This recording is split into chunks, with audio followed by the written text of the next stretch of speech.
மட்டிக்கினாரு ஒருத்தரு இவரை காப்பாத்தணும் கத்துரு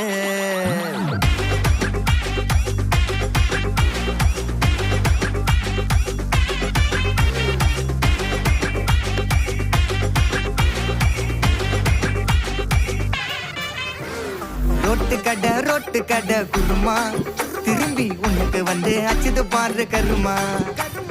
வாஷிங் பவுடர் நிறுமா கொஞ்சம் வாய சுவையும் பொத்துக்கிட்டு இருமா ஓ நிலைமையத்தான் நினைச்சு சிரிமா தக்காளி பிசிக்கு தொக்கு மொக்க வாங்கிட்டடா செவுத்த போய் நக்கு ஐபிஎல் கப்பு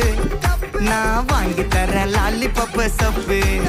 நீ சோத்தல தான் போடுறியா உப்பு அப்போ இப்படி இருந்த நீ இப்போ இப்படி ஆயிட்ட ரொம்ப மாசு காட்டினவ